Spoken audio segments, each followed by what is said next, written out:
You don't retrain Kante into any position because he's one of the best in the world at said position. Jorginho is not the best in the world at being the deep line playmaker. He isn't. Jorginho, who the hell are you to come and displace a World Cup winner, a 2-time back-to-back Premier League winner, and FA Cup winner from his strongest position? That's madness.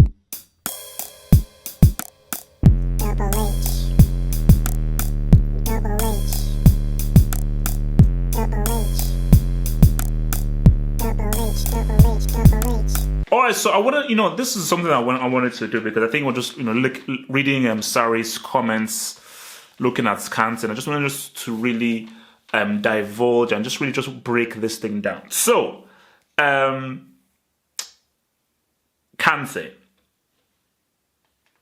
Jorginho, because speaking about Kante, you cannot not speak about Jorginho because that is where the problem lies. So, let's start first with Kante. Without Kante, Leicester City did not win the Premier League.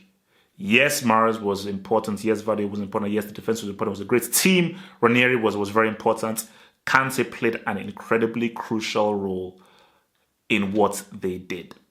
Very, very crucial role. Because Mahrez won the player of the season, Kante was arguably the second best player that season. Chelsea. Again, Kante was critical. I believe he won the player of the year that season. And I think after that, he pretty much became known as, okay, this is perhaps the best box-to-box midfielder or the best DM in the world. Because that DM role was pretty much held by Busquets. But guys said, no, I think Busquets now has a new challenger here. We may actually have it and make it be this boy Kante. So we had that. So you've got to respect someone's status. If someone is one of the best players in their position, you've got to respect that. Now I know Jorginho. I know him well because during Napoli's run under Sarri, I watched Jorginho a lot, and Jorginho with Hamsik and Alan proved a very good midfield. But don't get it twisted. Kante stood out in that Leicester City team. Kante stands out in his Chelsea team. I've always said Hazard is Chelsea's best player. Second best player at Chelsea is Kante. He is easily the second best player in Chelsea's team. So Kante stood out for Leicester. He's also stood out for Chelsea because I don't think there's any player who reads the game better than him. The only player that comes close to reading the game as well as Kante is Busquets, because Kante's interception, his reading of the game, how he distributes his right to decision making, the amount of ground that he covers, his ridiculous stamina is unrivaled. Jorginho is a very good player. Very good player. Highly technical. Jorginho was not the standout in the Napoli team. The standout in the Napoli team was Koulibaly, Insigne, of course Higuain when he was there, and Hamsik. For me, Jorginho wasn't that much better than Alan. So again, he wasn't a standout. So, what do we have here? Sarri has a system and he has a philosophy. Whenever a manager has a system and a philosophy, you've got to accept that. When you hire a manager, you're hiring him for their philosophy. You can just say, okay, we're hiring you as a manager, but no, we want you to change your philosophy. No, the contract, the agreement is you're hiring me for my philosophy and my view on the game because you believe that my view on the game is going to be able to help you guys get that win.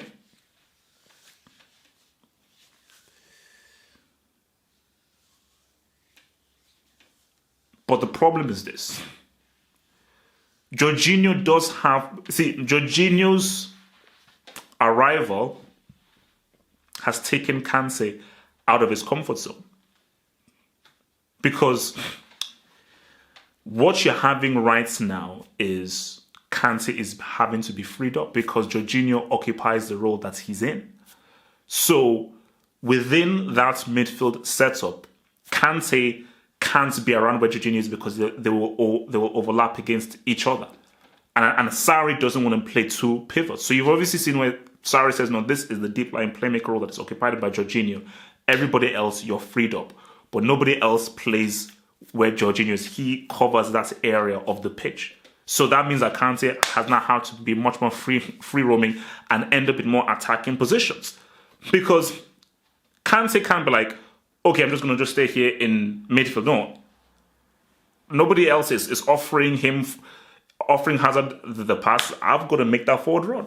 Like, in football, it's about interpretation. You do a lot of planning in football. Once you're playing in a game, you interpret the what is happening within the game.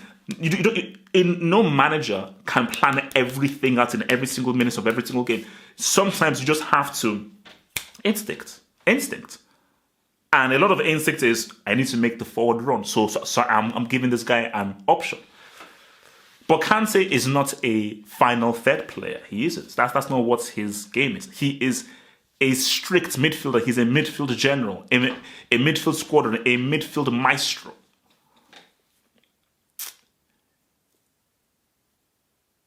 But Sarri has to be realistic here. Jorginho hasn't earned his stripes. Like, Jorginho is a quality player, but he's not earned his stripes. Jorginho is not a world-class player. He isn't. He's a very good player. He's not a world-class player. For me, he's a tier 3 player. Maybe after this sports game, he may actually have to be under review. Kante is a world-class player. He's world-class because he's one of the best in his position, which means that he's world-class.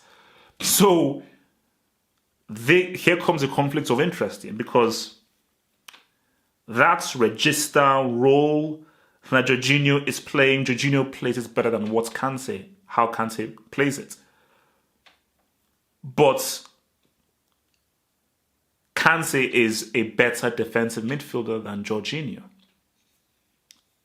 So in my view, my thing is this. Kante has to play, and he has to play in his strongest position, because you have to be literally psychotic to not play a player who plays a position better than most people in said position. It doesn't make any sense. You have one of the best DMs in the world, and you're not playing him in that DM role. That's madness.